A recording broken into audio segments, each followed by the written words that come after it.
আমার ভালোবাসা পাইতে গেলে ঢাকা শহরের উপর 10 তলা বাসা থাকা লাগবে। कौन है ये लोग कहां से आते हैं মানে আমি একটা জিনিস বুঝলাম না, এদের মুখ আছে বলে এরা যা মন চায় তাই বলে। যে ব্যক্তির ঢাকা শহরে 10 তলা বাড়ি থাকবে সেই ব্যক্তি ওনার মতো পতিতাকে কেন বিয়ে করতে যাবে? I simply am not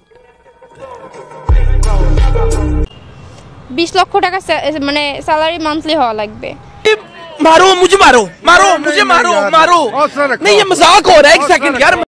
আচ্ছা, শেষমেশ ঘুরে ফিরে কথা সেই একটাই, যে ব্যক্তির 20 লক্ষ টাকা স্যালারি, আর 20 লক্ষ টাকা স্যালারি জানতেন কথা না ভাই, অনেক বড় একটা অ্যামাউন্ট। তো যে ব্যক্তির 20 লক্ষ টাকা স্যালারি হবে সে ওর মতো পতিতাকে কেন বিয়ে করতে যাবে? আমার তো মাথায় ধরে না। আপনাদের যদি মাথায় কিছু ধরে তাহলে কিছু কমেন্ট করে জানাবেন।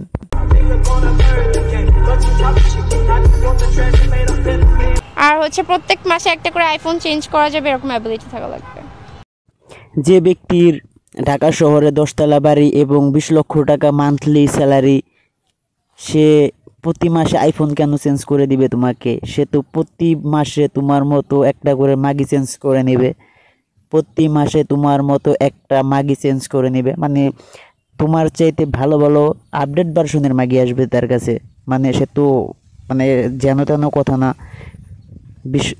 10 তলা একটা বিল্ডিং, আর তোমার মনে করো যে 20 লক্ষ টাকা স্যালারি।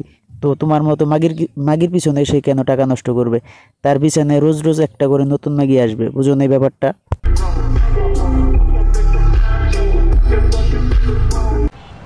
যদি না থাকে তাহলে কি আপনি ভালোবাসা পাবেন না? ভিডিও ভাই অনেকক্ষণ দেখলেন, তো কথাবার্তা যা কইলাম তা তো শুনলেনই। তো আমার যে এখনও ইউটিউব চ্যানেল মনিটাইজেশন হয় নাই, 162টা সাবস্ক্রাইবার, চ্যানেলে ভিউ হয় না, তাও তো আমি ওর মতো মাগিরে পুন্দামো না, ঠিক আছে? মানে ও কী বুঝাইলো আর আমি কি বুঝলাম আর আপনাদের আমি কি বুঝাইলাম ওইটা আমি নিজেও জানি না। তো ভিডিওটা যদি অবশ্যই ভালো লাগে একটা সাবস্ক্রাইব করে দিবেন ভাইয়ারা আপুরা। তো ভালো থাকবেন সবাই, ধন্যবাদ।